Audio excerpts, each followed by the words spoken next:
Again, we're going to start off talking about the fourth horseman of Revelations. And we're specifically talking about the pale horse of Pestilence. Revelation 6, verse 7 and 8. And when he had opened the fourth seal, I heard a voice of the fourth beast say, "Come and see." And I looked, and behold, a pale horse, and his name that sat on him was Death, and hell followed with him. And power was given unto them over the fourth part of the earth, to kill with the sword, and with hunger, and with death, and with the beast of the earth.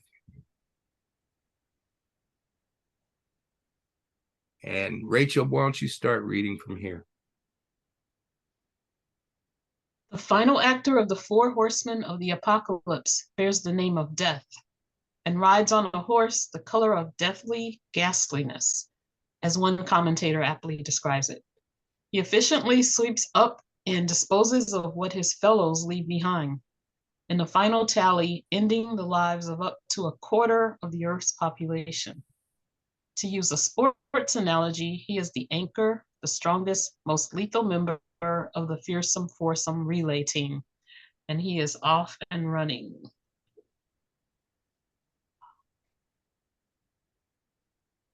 Go ahead.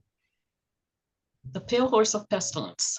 Characteristically, the Apostle John describes the fourth horse and rider using a paucity of verbiage. The horse is pale, the rider's name is Death, and Hades follows him. This is the extent of the biblical description, yet even so, these provide us with sufficient clues to deduce a cogent interpretation. First, the horse's coat is a unique and otherworldly pale. The Greek word is chloros, which we recognize as the origin of such English words as chlorine, chloroform, and chlorophyll. It technically refers to a greenish yellow color found in nature in the pale green of just sprouted grass or new leaves. See Mark 6:39, Revelation 8:7, and 9:4.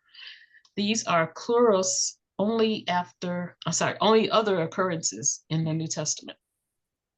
Those other scriptures, Mark and Revelation.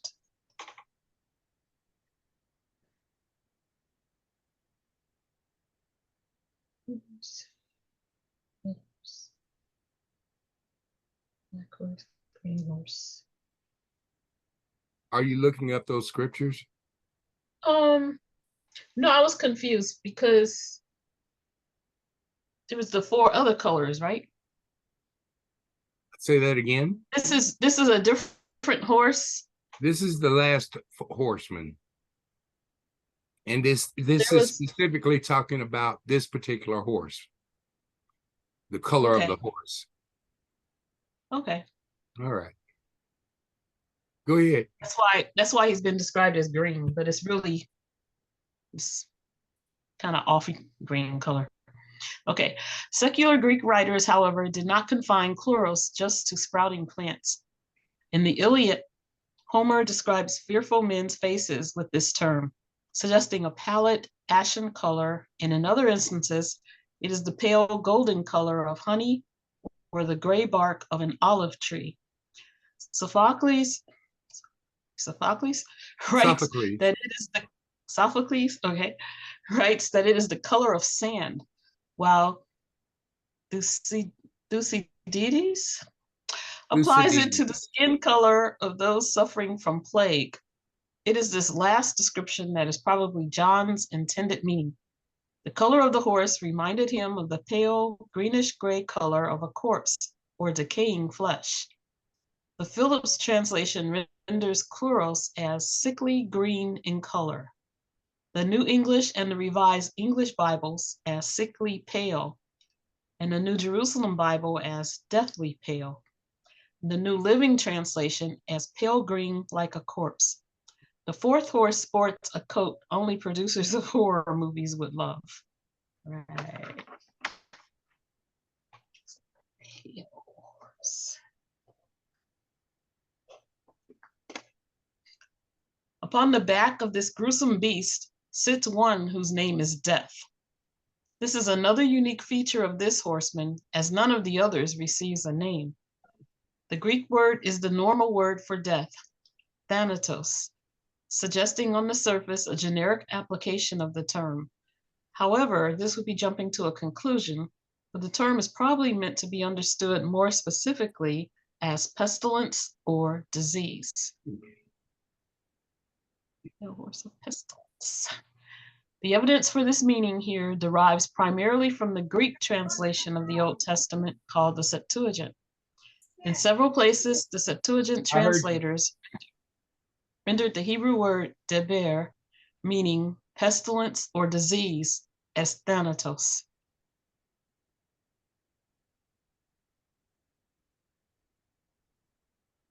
For instance, let me ask. Go ahead. Is that where they got Thanos from? Say that again. Is that where they got Thanos from on the Avengers? I have no idea. You know, that's a good, they probably did. But I would say Thanos does have something to do with Greek mythology. But I would be guessing if I would say that's the relationship.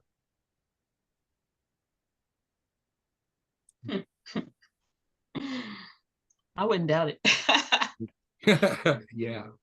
Somebody in that world reads the Bible or knows Greek or something. Yeah. Possibility. We'll have to look up Thanos and find that out. Go ahead. Okay. For instance, in Exodus 5:3, Moses and Aaron tell Pharaoh, "Please let us go 3 days' journey into the desert and sacrifice to the Lord our God, lest he fall upon us with pestilence," it's the Hebrew deber, or Greek thanatos, or with the sword. This combination of translations also occurs in the 5th plague, that of the murrain or cattle disease. God tells Moses to inform Pharaoh there will be a very severe pestilence. That's in Exodus 9:3 and also verse 15. In a later instance, God warns Judah through Jeremiah, "I will send pestilence among them till they are consumed from the land that I gave to them and their fathers." And that's in Jeremiah 24:10.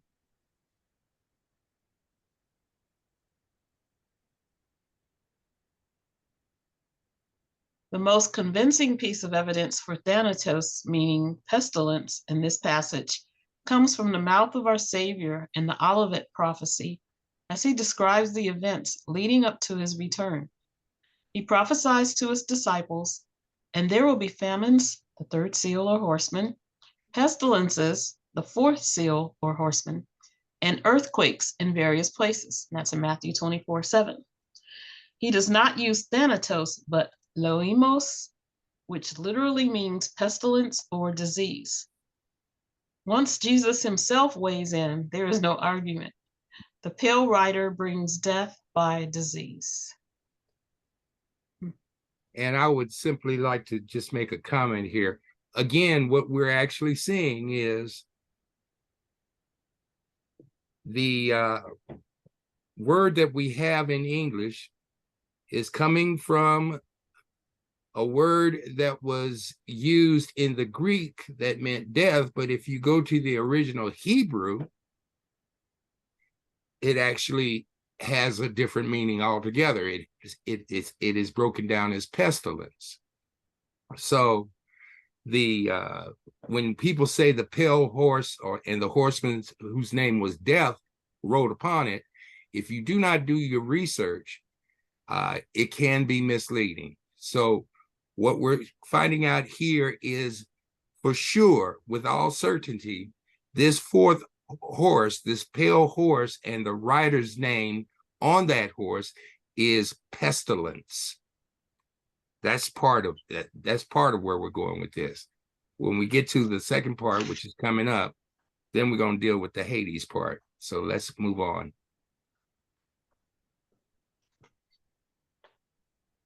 And I'm going to ask Vivian, would you pick it up from here?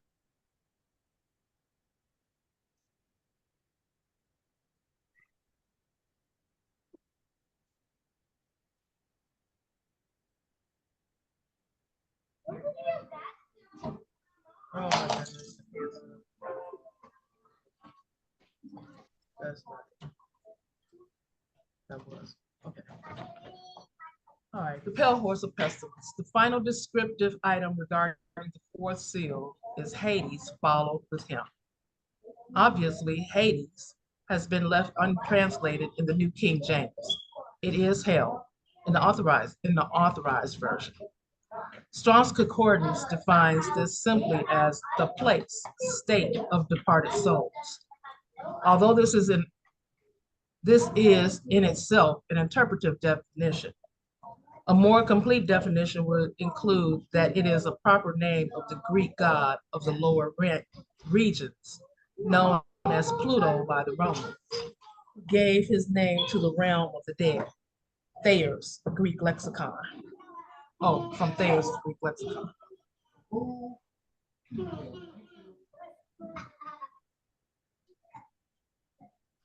Go ahead. However, this barely scratches the surface of the subject. The complete word study New Testament adds in Homer and Hesiod, the word is spelled that. The word is spelled H-A?D?S, meaning obscure, dark, invisible, suggesting that it's a place or condition about which mortal man understands little. The same reference word mentions that it equates to the Hebrew word shale. Sure. I thought it was shale. Anyway, that. And that in the New Testament passages in which it occurs, Hades is associated with death, with the possible exceptions of Matthew 11:23 and Luke 10:15. But with that, I thought death is a separation from God. And Hades is the place that separates them. Really? Is that what you thought? Yeah. Okay. Well, like you said, Hades is associated with death.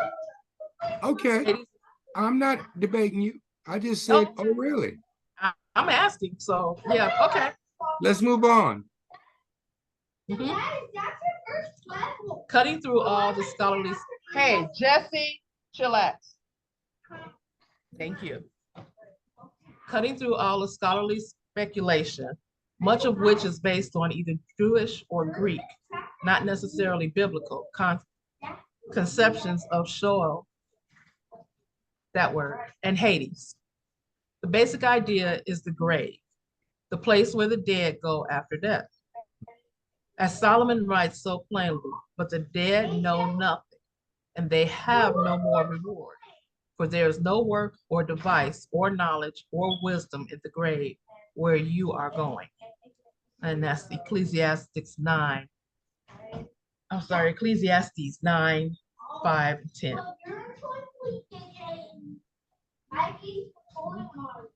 Go ahead. Many scriptures show that God will resurrect or redeem us from the grave, not from some shadowy netherworld of spirits.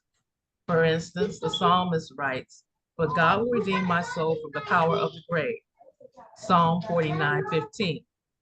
See 33. And God prophesies through Ezekiel, "Then you shall know that I am the Lord, when I have opened your graves, O my people, and brought you up from your graves." Ezekiel 37:13. Just a question. So where do people get the idea that when you die, you go to heaven? Yeah, I was just thinking about that. Because it of seems like everywhere in the Old Testament. Huh? It seems like everywhere in the Old Testament, it's just you go to sleep and you don't know anything until you're resurrected. And I think, was it Paul that said absent from the body, present with the Lord? But I don't think he meant right away. I have to look at that scripture again. Where is that? It might be an Acts. But it does say that. Well, in the King James Version. Yeah, but I It think says, that's the only "Absent from the place. body, present with the Lord." That's a good question. And the one where he says, am I right? Let me think about it. Go ahead. What is it? There's another scripture. Where is that? While you're looking, there is another scripture that contradicts that does say that oh shucks, I just remembered and just forgot it. I'll come back. Oh man, senior moments are hard, boy. I need to write stuff down. Well, that's it. You're bringing up a really good question. Well, I know a lot of people believe that, you go to the grave and you don't know anything. You just sleep until resurrection time. And I know we like to think of our loved ones, being in heaven and enjoying heaven, but really, I don't think we're told that we're going to be in heaven until Jesus comes back. So I have a question. What did the Sadducees believe?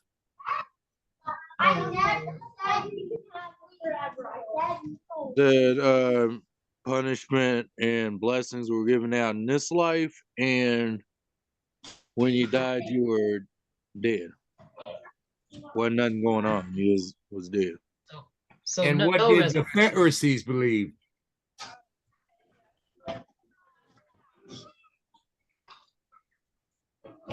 Pharisees believed in resurrection.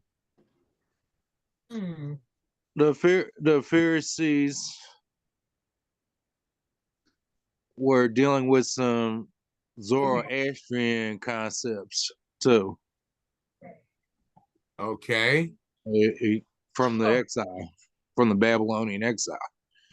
That the Zoroastrians are the ones that had heaven and hell. Or the idea that there was heaven or a paradise. Okay. And that's basically what the Pharisees believed.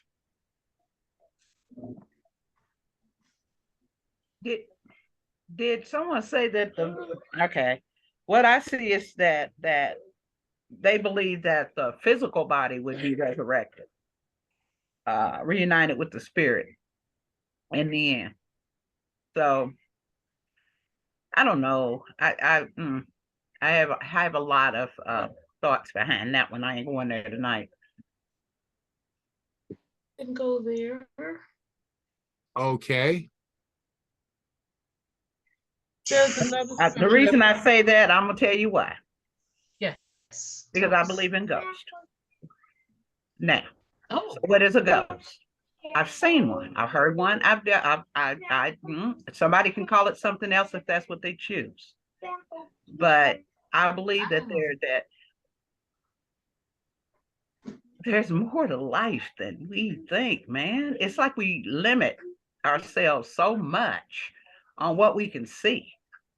And as you see, the Bible is interpreted, and Vivi says she saw a different interpretation of it too, and I did too. I'm gonna come to a different interpretation of what? Of death, how it's translated, and what it means. Okay. And that's what we were talking about, right? What death means. The grave. Actually, I just asked the question, where do people get the idea that when they die, they go straight to heaven? Yeah, but you can see how. I think that was okay. Pardon? You said people, like people in general? Now, let me share with you something that Rachel said. Let me go back. Let's look at 2 Corinthians 5 and 8. Go there. Oh, right. Is that where it is? It's like, And now read exactly what the scripture says. Which Because one is it? I'm sorry. Corinthians 5, Corinthians 5 and 8. 2 Corinthians 5 and 8. Oh. You know what? I'm in your what is this Bible? The Syriac Bible? Oh, you have one. Yes. Congratulations. And that is worded differently from what I remember There you from go. King James. It says, "This is why we are confident and anxious to be absent from the body and to be present with our Lord." Not that we are, but we're looking forward to it. Say it again. What did it say? This is why we are confident and anxious to be absent from the body and to be present with the Lord. It doesn't say we are, it says it's something we're looking forward to. Yeah. Yeah. So what does it say in the King James? Anybody got a King James?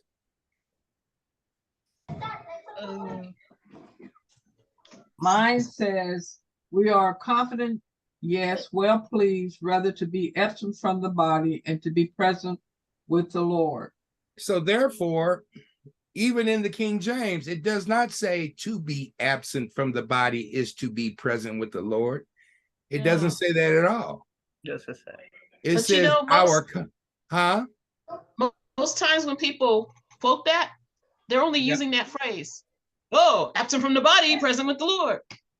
Exactly, but They don't do the You whole go thing. back to, I was gonna say, I was gonna say, if you go back to the whole thing, it gives a little bit more in depth. It says, for we know that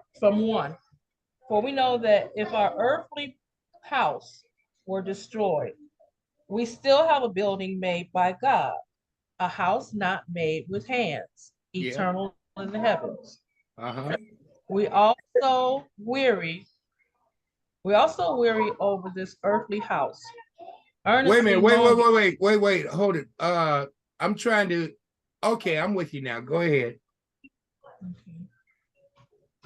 Earnestly longing to see our house which is in heaven. If not so, even when we are, oh my God, I can't see no more. Even when we are clothed, we will still be naked. While we are in this earthly house, somebody else read that because I need my We glasses. groan because of its weight, yet we are unwilling to leave it, but rather wish to add to it so that death will be overcome by life. Now he who has prepared us for this very thing is God, who also has given to us the pledge of his Spirit. Therefore we know and are convinced that so long as we dwell in the body, we are absent from our Lord. For we walk by faith and not by sight. This is why we are confident and anxious to be absent from the body and to be present with our Lord. Wherefore we endeavor that whether present or absent, we may be pleasing to him. So what is your point, Vivian? Oh, I didn't do 2 Corinthians. That was Rachel. Mine is Philippians. But go ahead. Oh, you're in Philippians? Oh, the one I want to read is from Philippians. Yeah. Well, okay. Who was Let's read it. Who was it that said let's go back to verse 1? Oh, that was me. I'm so sorry. Oh. Okay, so the reason why I'm asking that is because of the fact that even though it says we have a building of God and house not made with hands, eternal in the heavens. For in this we groan earnestly, desiring to be clothed upon with our house which is in heaven. But it still doesn't say when you die, you immediately go there. No. Nope. And don't say you stand right here. There's something about So wording. go ahead. What's the one you want to go to, Vivian? You said Philippians? Yeah.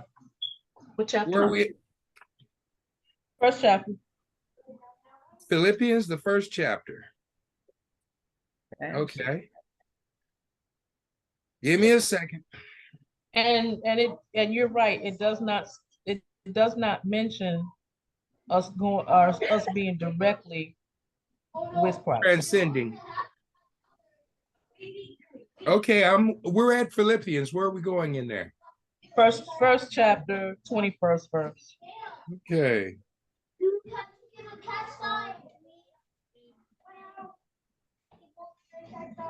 Philippians. Yeah, it does not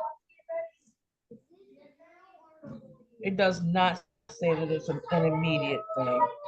It says for Christ is my life, and to die is gain. And I think a lot of people use that as, if I die, I'm gaining heaven. For I am torn between Yeah. two desires. One to depart, and that I may be with Christ, which is far better. Nevertheless, for me to remain in the flesh is more needful for you. And that's so he can continue preaching. Did we do First Corinthians? I didn't know anybody No. was directing us to 1 Corinthians. What's in 1 Corinthians? First Corinthians, wait a minute. 15, 53 through 55. It's necessary for this writing body to be clothed. Whoa. Let us get there first. Oh, sorry. People were reading scriptures. I thought I was reading the scriptures. Well, Okay. we are, but let us be Not with yet. you. Okay. Cool. I tell you. Okay. I'm tired of holding my tongue now. Philippians what? I did see one in Romans that 1 was Corinthians 15. 1 Corinthians 15. Okay, I'm there now. Where are we going?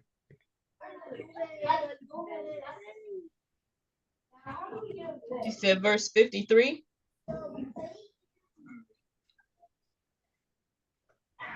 Where are we going, Nia? what? I Where thought we- you said hold on. I changed. I went Well, somewhere. I said we're in 15, but where are we going? You didn't tell us what verse. Well, I did too. Hold on. Yeah, 53. I gotta find it again. 1 Corinthians 53 through 55. It just says it's necessary for this rotting body to be clothed with what can't decay, and for the body that is dying to be clothed in what can't die. And when the rotting body has been clothed in what can't decay, and the dying body has been clothed in what can't die, then this statement in scripture will happen. Death has been swallowed up by victory. Where is your sting, death? Well, that ain't even the whole scripture. There's some more stuff. But that's post-resurrection. Yeah.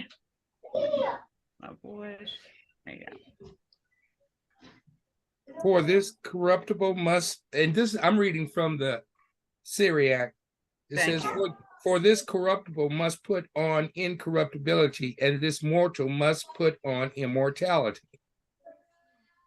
So when this corruptible shall have put on incorruption, and this mortal shall put on immortality, then shall be brought to pass the saying that is written, death is swallowed up in victory. This is post-resurrection. You go back to 51.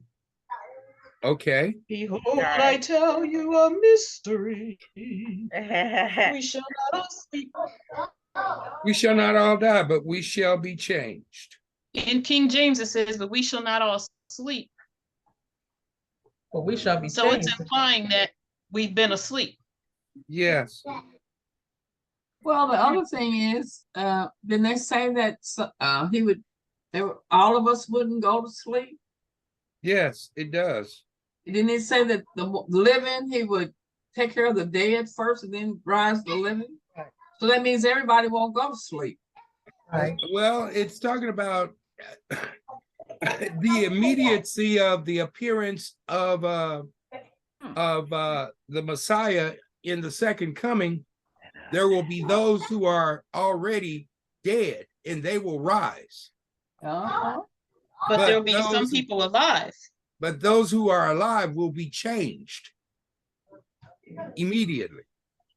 But there's a scripture that also says no flesh shall glory in his sight.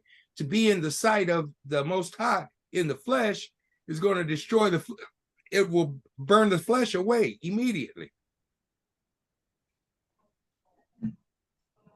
And when there's Jesus was told that Lazarus had died, he first told the disciples that Lazarus is asleep. right.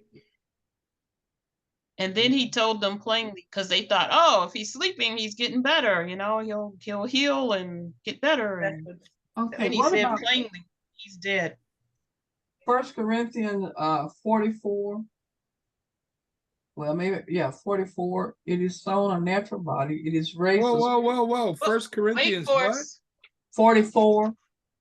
There is no What chapter? First Corinthians 44. 15, 40. Whatever the one we in. 15, Okay, all right. 15.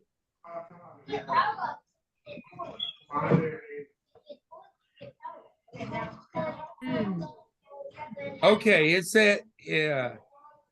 You have to, in other words, to get to 44, you got to go back to 41. 41. Well, it goes back Actually- even further. Yeah. You have to go back to All flesh is not the same. But no, God you have gives to go it back God. to 38. 35. 35. Okay, 35.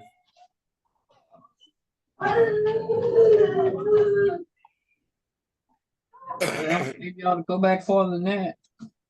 Jesus. It's a big chapter. Well, I mean, in 20, it speaks of, I'm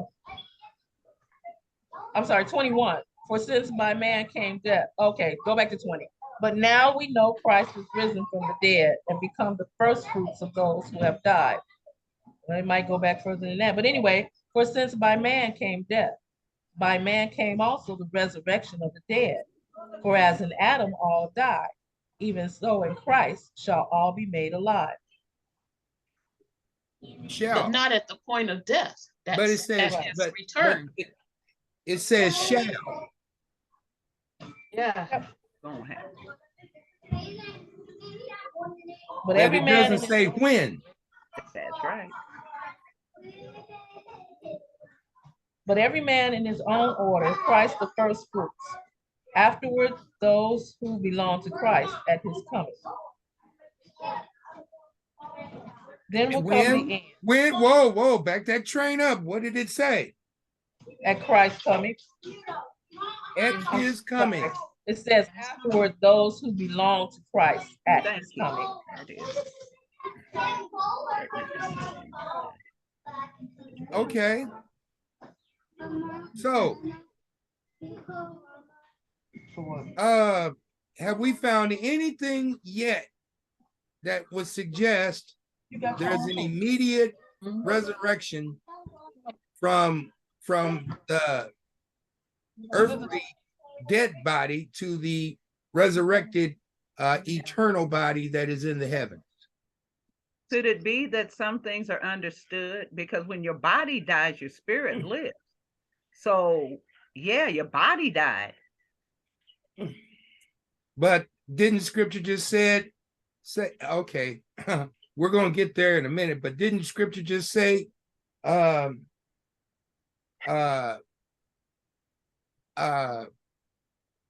mean, no, didn't scripture, Rachel just quoted about Lazarus being asleep.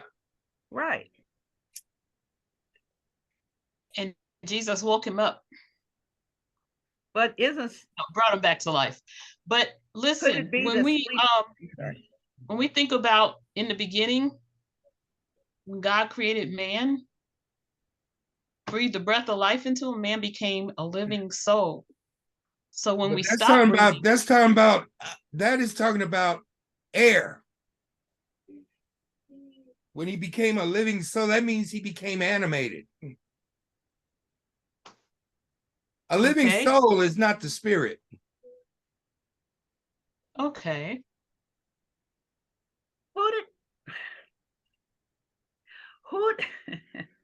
What? So what's going on with our spirit? When Jesus went down, Ask you a who question. did he go see? Right. Kenny, I need to ask you a question from long, long ago that you and I debated. And I did the work on it and I never got it back to you. And now I don't know where that work is. We had a talk, right, about the spirit and the soul being two different things. Yeah. Okay. I remember. Oh, so maybe I should have said the soul then. The spirit animates the soul is who you are. Is your I'm sorry. Go ahead and let Vivian finish, please. She's muted herself. Yeah. But Nia, what you're saying is the soul and spirit are two different things? That's what she just said. The argument, yeah, they are two different things. From my understanding, it's two different things. For some reason, the spirit is like the breath of life that God gave you. The soul is who you were, who that. Hey, both of them are so similar. I know. It's like, what makes you you? But see, an animal has. I believe the soul makes me me. The spirit gives me life. God gave me that. Gave me life. But go ahead. I'm sorry. Go ahead. No, now, Kenny, what are you saying about animals? I said animals have a soul. Yeah, they should. I believe that because they have such character. You know, I mean, just thinking of dogs and cats, which is, you know, mostly what I've had. They have characteristics, you know. Mm-hmm.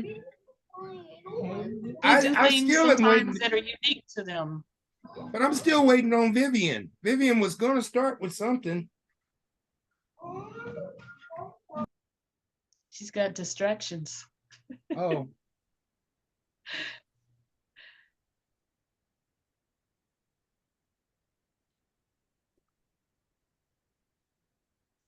My little dog, I don't know if you all remember, Joni used to have this dog, Twinkie, and I still have her.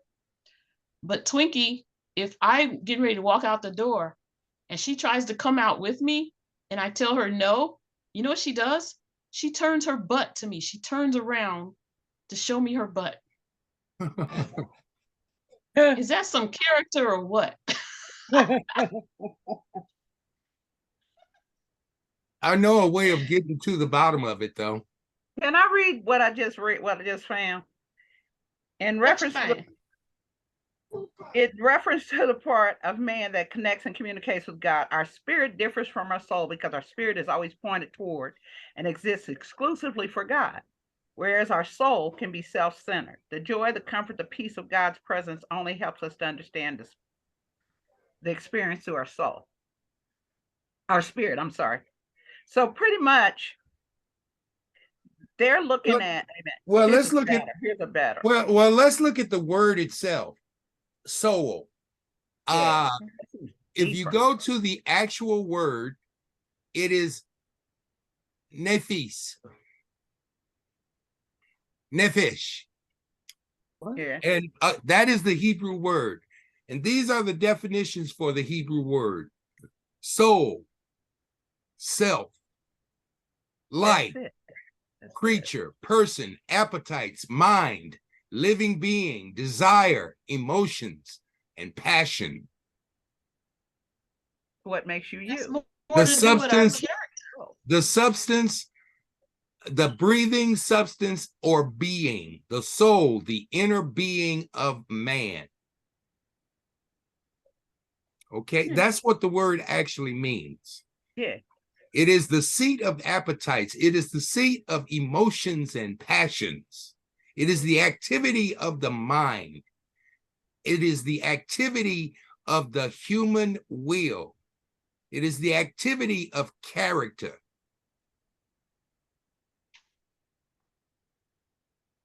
That is by translation of the actual word as it is used in the Old Testament.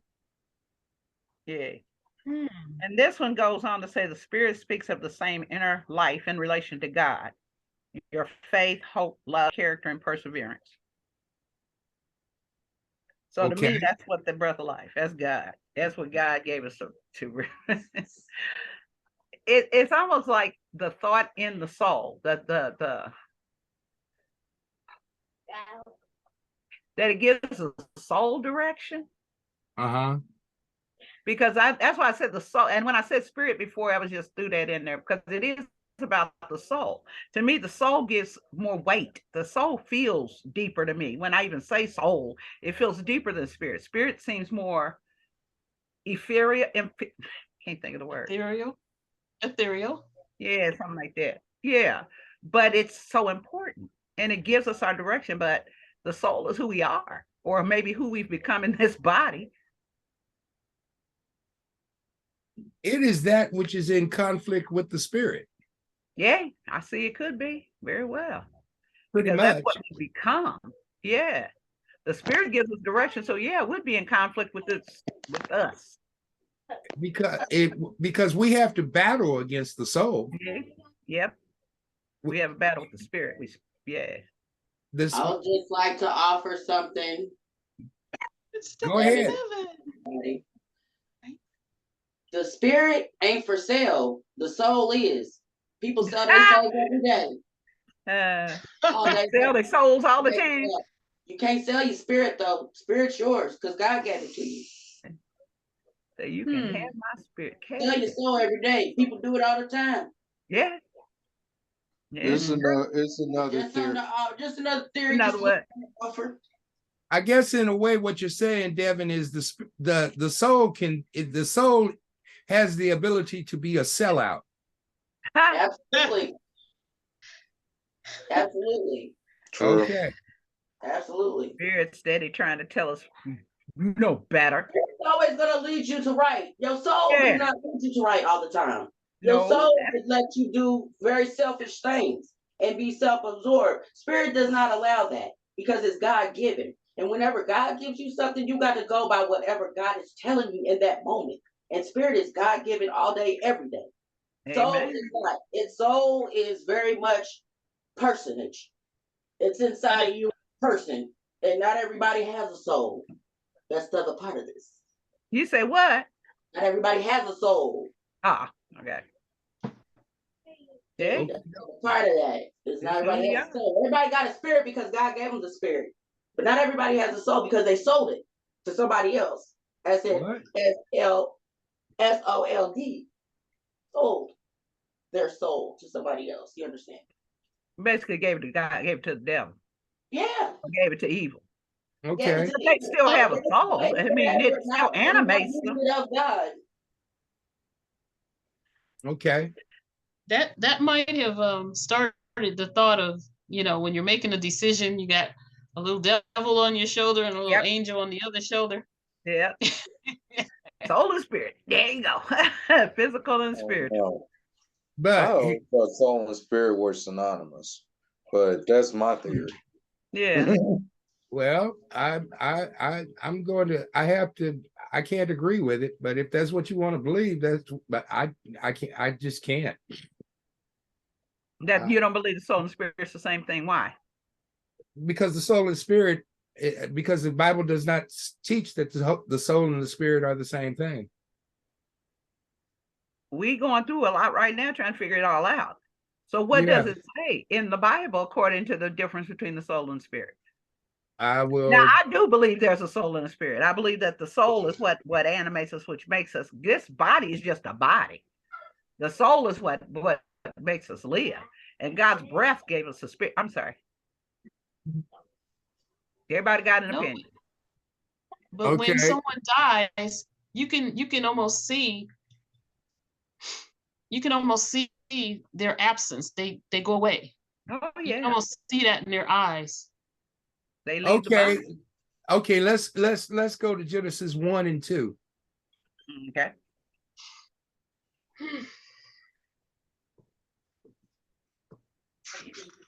No. What does Genesis 1 and 2 say? Oh. And the earth was without form. Matter of fact, Nia, go to Genesis 1 and 2. Rachel, go to Genesis 6 and 3. Wait a minute, verse what? I said, Nia, go to verse 1, chapter 1, verse 2. You didn't say, but okay. Rachel, go to Genesis chapter 6, verse 3. Vivian, go to Genesis chapter 41, verse 8. Sekou, go to Genesis chapter 41, 38.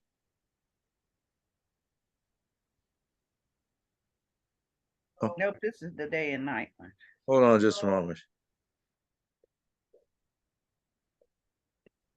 Neil, what does Genesis chapter 1, verse 2 say? That's about the light. Just read it. All right. The earth was unformed and void. Darkness was on the face of the deep, and the Spirit of God hovered above the surface of the water. And God Okay. said, Wait a minute. That's all. That's Okay. all. I couldn't find it in time. I'm sorry. Okay. Rachel, Genesis chapter 6, verse 3.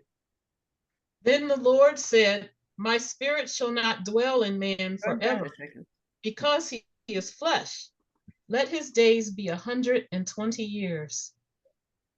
Ooh. Okay, Yeah. let's go to Vivian. Go to read Genesis chapter 41, verse 8. When you turn your mic on.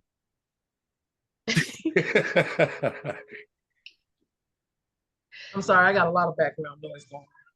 I don't know. I just was going to remind you before you left it off and started talking. And it came to pass. Oh, Boy. Sorry.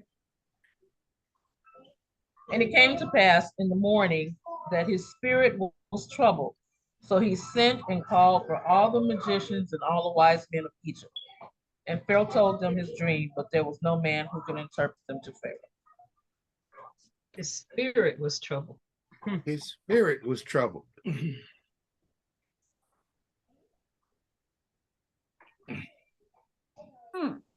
Now, Genesis 41, verse 38.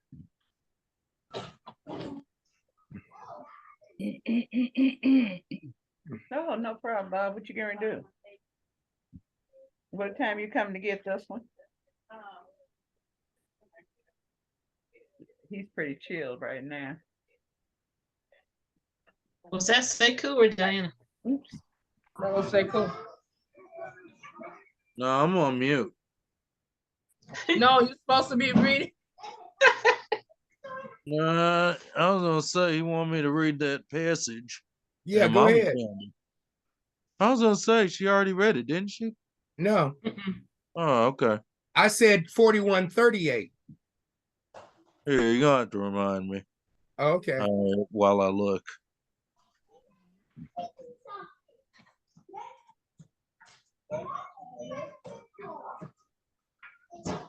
Children, quiet.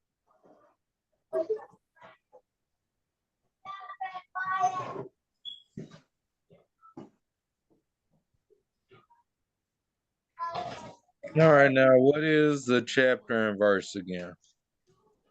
41, 38.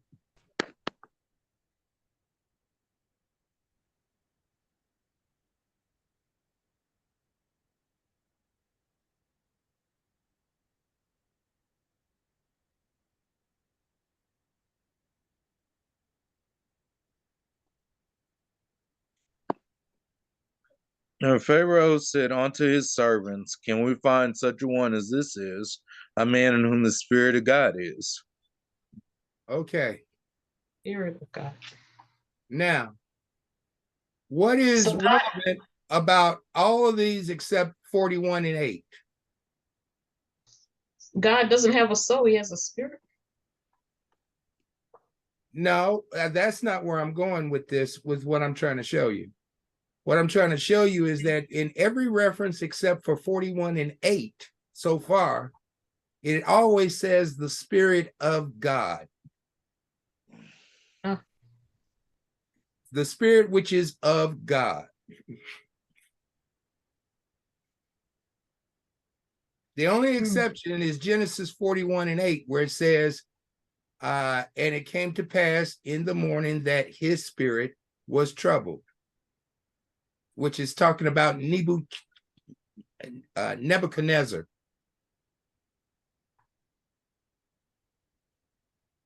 But I wanted you to see that usually what you find is the spirit, it usually says the Spirit of God. But on occasions, it is talking about another spirit.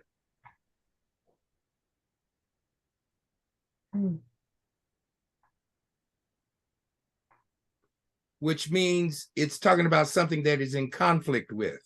But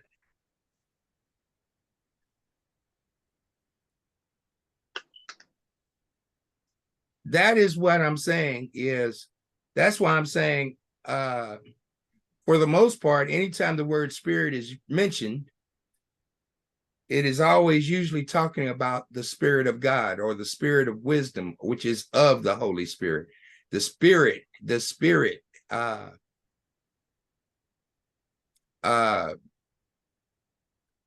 we know that there are two spirits that one can be possessed by. One is that of the corrupted, which is the spirit of Satan. The other is the Spirit of God.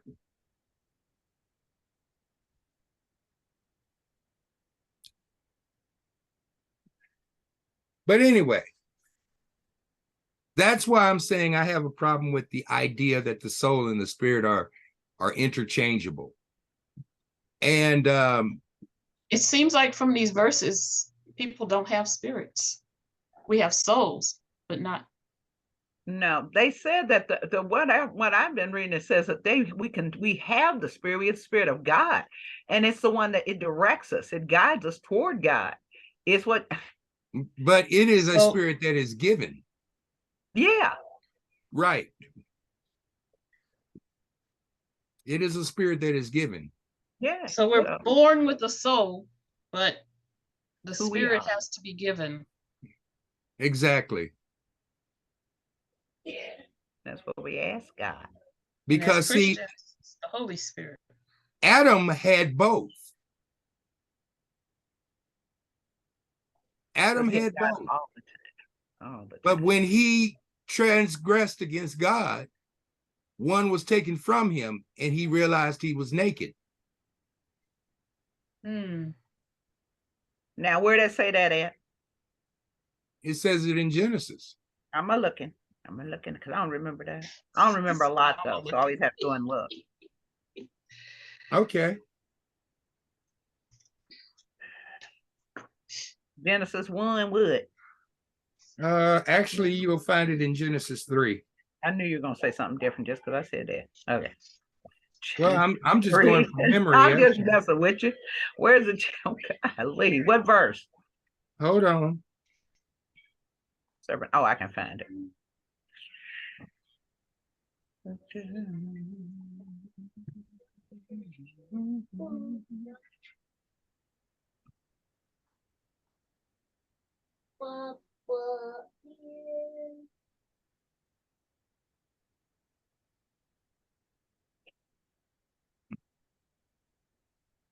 Okay.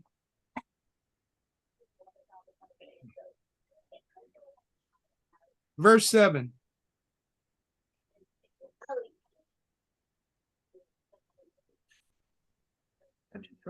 There. Chapter 3, verse 7. I'm reading it, but it doesn't say he took. It just says that their eyes were open. Exactly. And they knew they were naked. And they knew they were naked.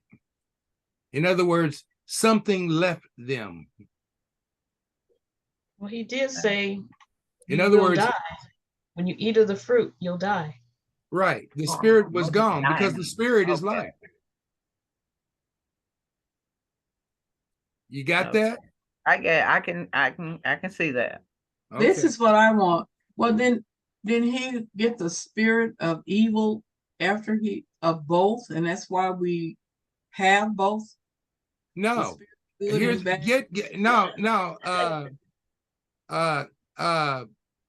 San, if you get the understanding of it, he was already after his creation, he was perfect. In other words, he had both. He had both soul and spirit of God. Well, over here in 20, reading, I said that over here in 21, he says, then the Lord said, behold, the man has become like one of us to know good and evil. And now at least he put out his hand and take also the tree of life and eat and live forever. Therefore, the Lord sent him out of the Garden of Eden to till ground for which he was born. So did he know evil before he ate of the tree of life? No. No. That's what I'm saying. So to me, that's when we have a choice, because we're fighting with the spirit of evil and the spirit of good because of him eating. Is that not right? Say that one more time. Because Adam ate of the tree of life. No, of the tree of good and knowledge of good and evil. That's what I'm saying. So then he knew what evil was like, and he knew what good was like. So if he'd never eaten, he would have never known of evil. And am I wrong for saying that? He didn't have any. You're right in the fact that he had no knowledge. Adam had no knowledge of evil. That's what I'm saying. So now we have both of the spirits of. That's why we have to make a choice of whether we want to be good or whether we want to be evil. That's why Jesus Christ had to come, because he knew that we had that choice now, so that we would be forgiven if we did get taken up by the evil spirit. Is that not right? No, because we're born in sin. Okay, but here's what you got to look Born at. without that spirit of God. Okay, wait a minute. Let's get this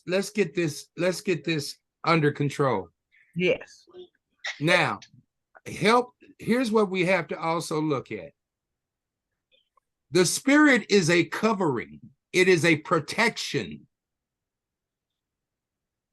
Okay? The Spirit of God is a protector. That's why when his protection was gone, he felt naked. That's why it said he hid himself. Oh, sure. He had become. Again, if we're talking about what we're battling with, to me, it still seems like the soul. We battle because the soul is who we are. The soul contains all those things what make us feel those urges and all that good stuff. Exactly. And the spirit is what's saying, sit your behind down, you know better. Once you have it. Once you have it, you got to accept it. And I think Right. when God says that the whole thing about dying, to me, it means you dying to him. You're dying to the soul. You're dying to your spirit, because you just let You're in dying something. to your soul. Yeah, you're dying. So to me, it doesn't mean physical death. Well, ultimately we're gonna die, and that was probably their fault too, because I think we're supposed to, I don't know if we were supposed to live forever in a human body, but you know. That has been, now that what you just mentioned has been a long scholarly debate about would Adam have lived forever if he had not eaten from the fruit of life, from the tree of life, from the fruit of knowledge of good and tree evil. of knowledge. Yeah. You know. Yeah. Some folks say that it is only speaking of the second death. There it is. You said right here. I've heard that before. Free my soul from the power of the grave. Right. Did you hear that? Huh. In other words, some folks say that Adam would have died eventually anyway in a physical death, but he would not have been condemned to a spiritual death. In other words, when he ate of the tree, it became a spiritual death, because the spirit became dead to him. It was no longer with him. He was left to his own devices, which means he was left naked to his own desires, his own appetites. Whew. Yeah. And literally, when we look at resurrection, Is resurrection possible for those who do not receive Christ and receive the Holy Spirit? Yes. Yeah, it is. But the scripture plainly says some will be resurrected to reward, others will be resurrected to condemnation. But we'll get there in a minute. But for the time being, let's move on. Yeah, we could be here all night. Neil, would you pick up? Have we read this particular slide, or are we on the next one? It is, but it seems like it doesn't. It would bear repeating. Can I repeat it? Go ahead. Many scriptures show that God will resurrect or redeem us from the grave, not from the shadowed netherworld of the spirits. For instance, the psalmist writes, "But God will redeem my soul from the power of the grave." And God prophesies through Ezekiel, "Then you shall know that I am the Lord, when I have opened your graves, O my people, and brought you up from your graves." The pale horse. Okay, Jesus himself says, "Do not marvel at this, for the hour is coming in which all who are in the graves will hear his voice and come forth. Those who have done good and to the resurrection of life, and those who have done evil to the resurrection of condemnation." Which is what I just said, actually. Yeah. But again, it's saying Jesus himself said, for the hour is coming in which all who are in the graves will hear his voice. So that's where we are. That's where we'll be. Yeah. Mm-hmm. Christians and non-Christians. Yep. Will be in the grave. Okay, let's move on. Go ahead. Well, oh, what? Go ahead, Rachel. No, what? That's what it says, right? Right, that's what it says. That's where he's going to call us from. That's where we'll be. Yeah. Nia? So. Oh, go ahead. I'm sorry, Rachel. I'm cutting you off. I don't mean go ahead. Go ahead. And Nia, you're muted.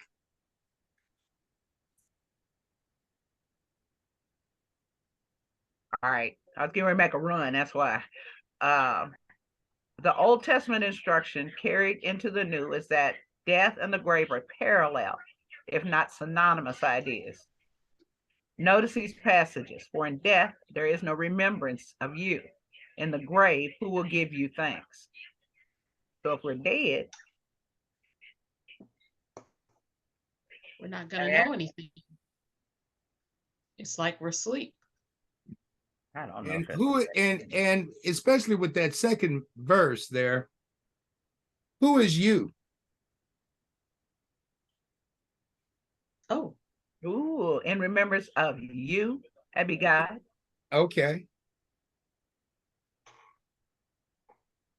In the grave, who will give you thanks? Okay. Because we'll be out. Go ahead to the next one. The pale horse. "Like sheep, they are laid in the grave. Death shall feed on them. I adrift among the dead, like the slain who lie in the grave.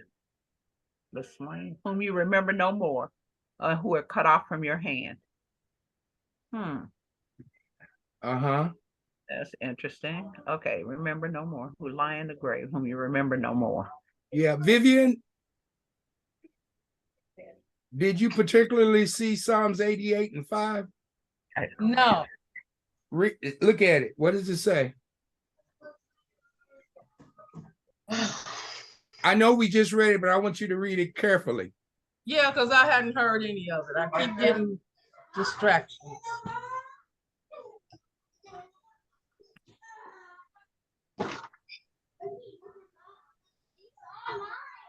Let go. Anthony, hold on.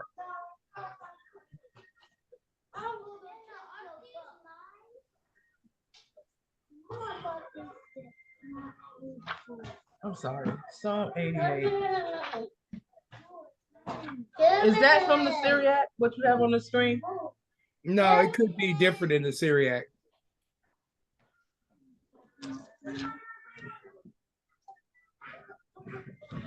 Okay, it says, like glasses, like a nobleman abandoned among the dead, like the slain that lie down in the grave, whom thou rememberest no more. They are lost to thee. Okay. What does it say? You remember no more. Right? Like a nobleman abandoned among the dead, like the slain that lie down in the grave, whom thou rememberest no more. They are lost to thee. Now, what does it say? Now, let me tell you what it says in the King James. It says, I am adrift among the dead, like a slain who lie in the grave, whom you remember no more, and who are cut off from your hand.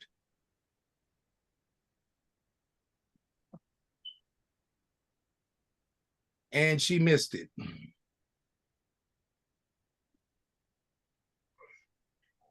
But you'll be all right, Vivian.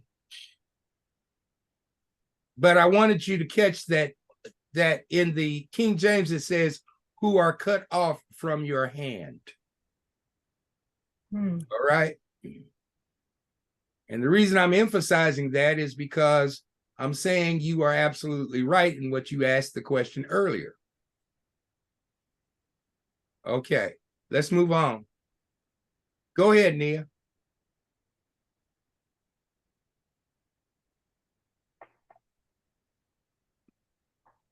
What can live and not see death? Can he deliver his life from the power of the grave? Can he deliver his life from the power of the grave? For love is strong as death. Jealousy is cruel as the grave. Uh-huh. That grave meaning is, to me, is very,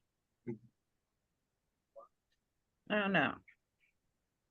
Go ahead. What else? Read the next one. I will ransom them from the power of the grave. Power of the grave. I will redeem them from death. Oh, death, I will be your plagues. Oh, grave, I will be your destruction. Hosea 13:14 and 1 Corinthians 15:55. And they made his grave with the wicked,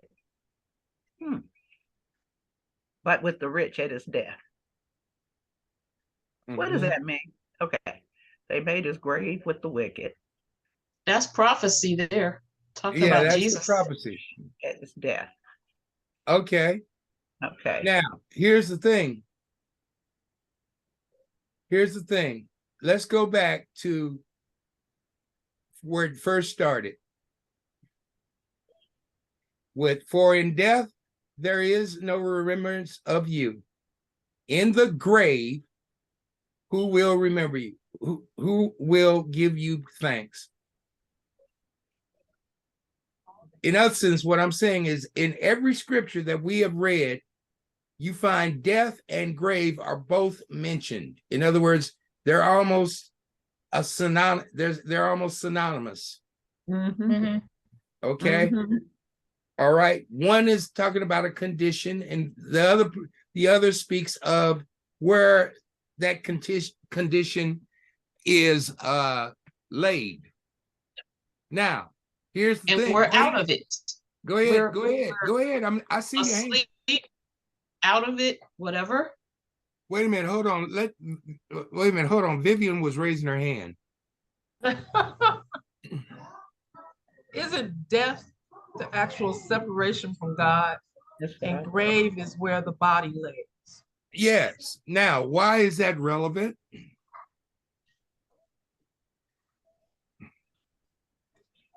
In other words, what I'm asking is this. What happens to someone who is cremated? The body is still laid dead. But there's no grave. Why not? For some of them, there is. Is it? But generally not. They sprinkle them. Some sprinkle, some of them keep the ash. But I'm gonna tell you what the significance is. This the significance is culture. In Hebrew culture, you do not desecrate a dead body. That is completely foreign to both African cultures and also what we would call Semitic cultures. And with that, you have to say burning is a European culture. Burning bodies was never a part of African or Semitic cultures. I still say you have to say some of the cultures, because in Egypt they used to lay the body on a pillar of sticks and logs and whatever would burn, and they'd set it afire as they sent it out to sea. No, that wasn't Egyptian. That's not Egyptian. Egyptians were the original embalmers. You're right. They preserved the bodies. They preserved bodies. Right. You're absolutely right. Mm-hmm. It might have been some Native American tribes. No, I'm thinking some of them would burn on the Nile, and I can't give you a scripture reference or anything like that. And Rachel. Yes. You said Native Americans? Some Native Americans. Some Native American cultures cremated bodies? Burn. Yes. Okay. I don't know about that, but that's New World, not Old World. Well, that's true. Yeah. What's New World? Well, I mean, when you talk about Native Americans, been around a long time. Huh? Native Americans been around a long time. I didn't say they hadn't, but that's still a New World culture, Native Americans, because of the term American. That's because we stuck that on them. It had nothing to do with who they are. Yeah, but except that there was nobody here in the New World before the Native Americans came here. You got to remember, Native Americans weren't always Native Americans. They were Mongolians. They were Asian. And ultimately, they were Africans from way back. Some were African too. Yeah, from way back. In essence, but over the period of 1,000 years, they migrated across the land bridge in the Aleutians and then came down into the Americas. There was nobody in the New World before that. So when you talk about Native Americans, you're actually talking about ancient Angolians. That's false. That's false. That's false. That's false. That's false. That's false. That's an old theory that's been debunked a long time ago.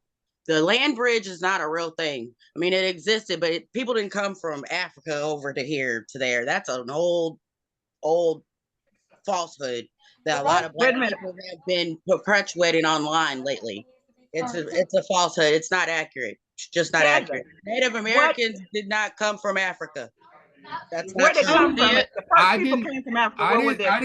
didn't say they came from Africa. I said a lot of people are saying that, though. They're saying that they came over via the land bridge, and that's not correct. No, who said that? The Africans didn't come on the land bridge. Oh, okay. That's Kenny was saying the Mongolians did. No, I said the Asian from there. I said that the what we call Native Americans originally were part of Semitic people who came from the Old World. They weren't here originally. No, no one was here originally. But but Devin, I will confess, I did say they came over the land bridge. Yeah, that land bridge part is not right. That part, that's where I was like, no, that's the part that's not right. The other part, that's what I heard. It's not right. That's what I heard. What makes it incorrect? I'm telling you, it's not right. That's not how they got here. Yeah, how did they get here? There were several methods of entry into the New World. Right. There are several methods of entry to the New World. Okay. The land bridge is not the way that most people, the Native Americans, got here. How'd they get here? It wasn't the only way. No, it wasn't the only way that they got there. No, the land bridge thing for one, do y'all know how cold it is up there? Yeah. Yeah, people ain't just ready to be walking. And the land bridge thing, it didn't exist. It kind of don't exist anymore. It only existed for like part of the time. During Because the of the ice glaciers. age. Not enough to where more people, explorers did more bringing of people over here than people came over on that bridge. That's basically what I'm getting at. It's like Well, people I do know that ancient Africans did travel to the Americas long before Europeans did. Oh, yes, that's true. Absolutely. Yes. Yes, that is absolutely true. But the land bridge there is evidence of their presence in the Americas as well. Yes. Now, are we speaking of the Moors? So again, how'd they get over here? Oh, But it's specifically not just what one of the greatest evidences of Africa or people from the African continent, or specifically the children of Ham in the New World, is evident all over South America and in some parts of North America as well. Don't sit on my couch. But do you know what it is? the Olmecs? It is ziggurats. The who? What do you Ziggurats. The Zaggurats. In other What you words, the pyramids are of African creation. Mm-hmm. You find pyramids in South America. Yes. Okay. That is telling you that this has a relationship. It did not just start here. It didn't just start there. It came from somewhere else. And the ancient pyramids the most ancient evidence of pyramids is in Africa. So anyway, let's move on.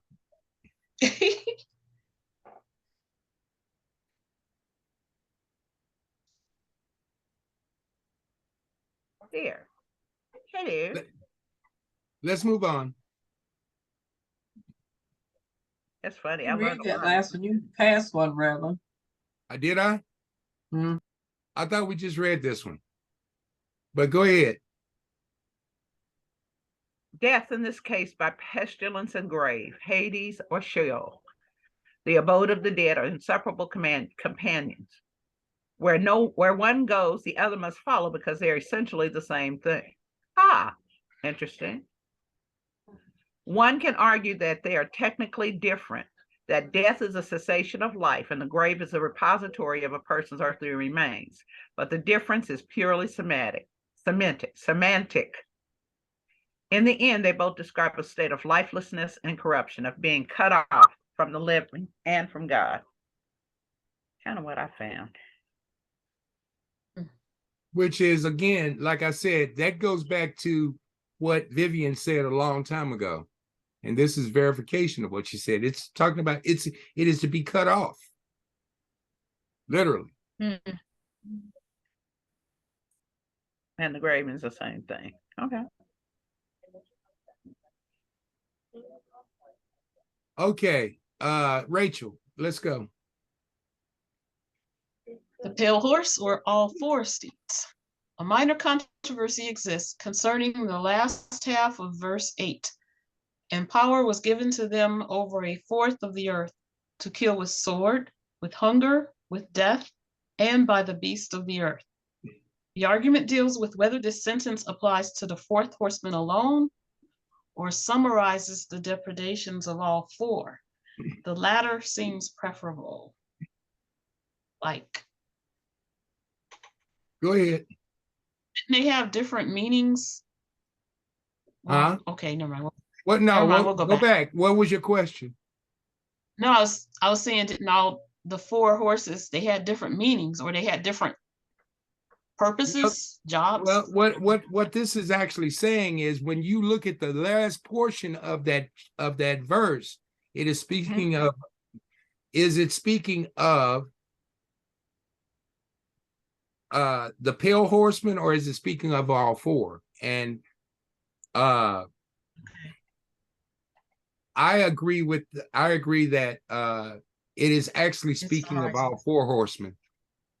Okay. Go ahead now. Jesus appears to treat the first four seals as a subgroup in his Olivet prophecy, saying of them, all these are the beginning of sorrows. And that's Matthew 24:8. His intent is clear. These four judgments are a distinct set of calamities that acts as a kind of warm-up for the exceedingly more terrible judgments of the time of the end. As he warns, see that you are not troubled, for all these things must come to pass, but the end is not yet. That's verse 6. It is entirely logical to believe that the same revelator would likewise separate the four horsemen from the last three seals with a short summary of their work, as well as the limits of their authority. So again, it's saying it was kind of a summary. All right, go ahead. That was the 6th chapter, right, of Revelation? Yeah. Okay. All right, I was just interested in that. Okay. Another proof involves the fact that the sentence restates the missions of the red. Yeah, that's what I was getting at. To kill with the sword, the black with hunger, and pale with death, as above, thanatos, meaning disease, horsemen. Applying these means of destruction to the fourth horseman alone would make the other two redundant and significantly diminish their roles. In addition, lumping pestilence in with hunger, war, and beast as activities of the fourth horseman would obscure the role of disease as a judgment of God. So the disease was the pale horseman. Yeah. And the black horse was hunger. Red horse with war. And the white horse was what? What was that one? False teachings. False teachings. Okay. Go ahead. Commentators argue that the plural. Wait a minute. Wait. Hold on. There's something I want to point out that is not okay. What is interesting that I want you to note is, like it says, the fact that the sentence restates the missions of the red, the black, and the pale. Okay, it does not restate the white. Oh yeah. Okay. It doesn't. Why does it not restate the white? I had to go back and remember. It had something separate. I mean, it had something separate to do other than these things. That is because the white is the cause. The red, the black, and the pale are the effect. Oh, I see what you were saying. Did you get that? What I just said, Nia? Nope. What did you just say?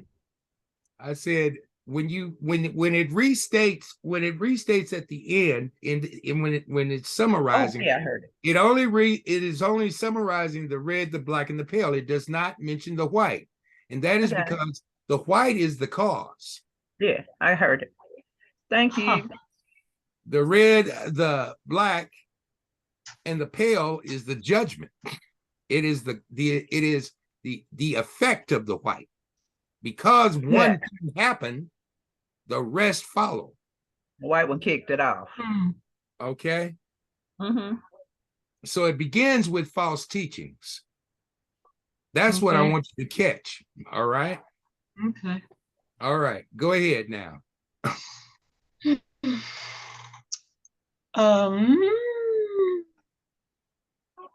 I think No, you haven't read this one. Okay. Commentators argue that the plural pronoun them in Revelation 6:8 has death and Hades as its antecedents. They are certainly the closest antecedents, but the Greek does not demand them to be the pronoun's true antecedents. Besides, the real subject of the previous sentence is not really death and Hades, but the singular name of the fourth horseman.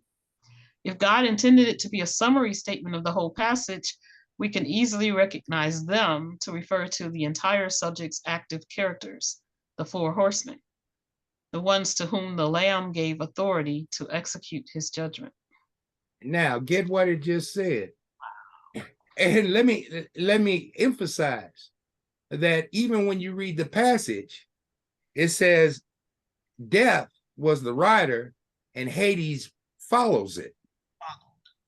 It doesn't say in other words, it doesn't say death and Hades. So that could not be a them. Death is the rider, so it's not a them. So the them has to be all four. Okay. All right. Again, check it out too.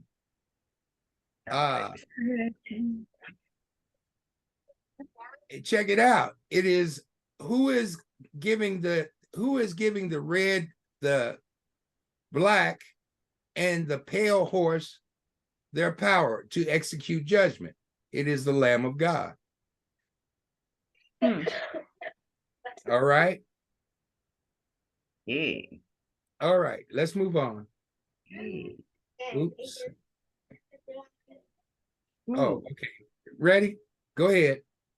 Nia, go here. You go this time. And by the beast of the earth. A final curious factor is the inclusion of by the beast of the earth in the powers of the horsemen.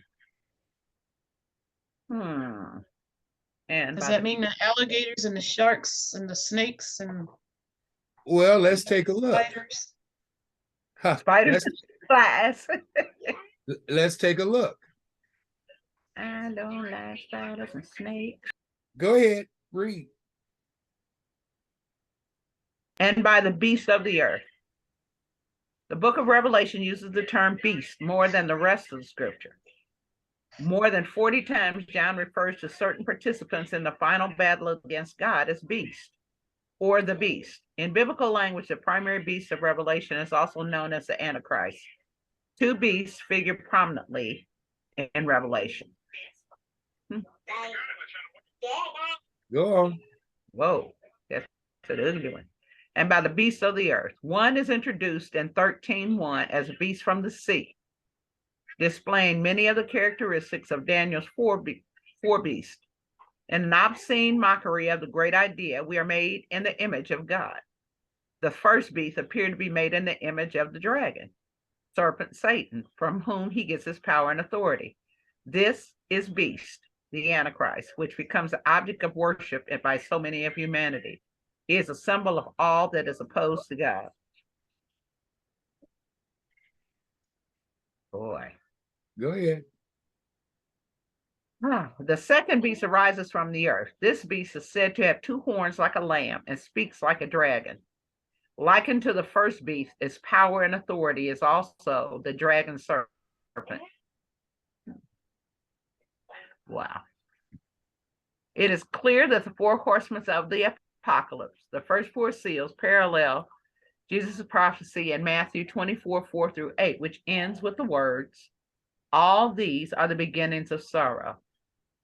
The progression of disasters, of false ideas leading to war, famine, war to famine, famine to pestilence. Pestilence is vital to understand the spiritual teachings and understanding of the four horsemen. Through a kind of parable, Jesus is instructing us in the cause and effect of God's judgment. People will believe the message of the father of murder rather than the Prince of Peace. They will turn to murder and war to resolve their differences. Contrary to being yet future event, the ride of these prophetic horsemen is past tense. Whoa. Okay. Oh, that's cute, Kenna. What did you say? That was real cute. What's that? To be continued. To be continued. How many shows have you seen that said to be continued? What? Okay. And at this point, I'm going to turn off the recorder. Oh, shoot. Forgot we were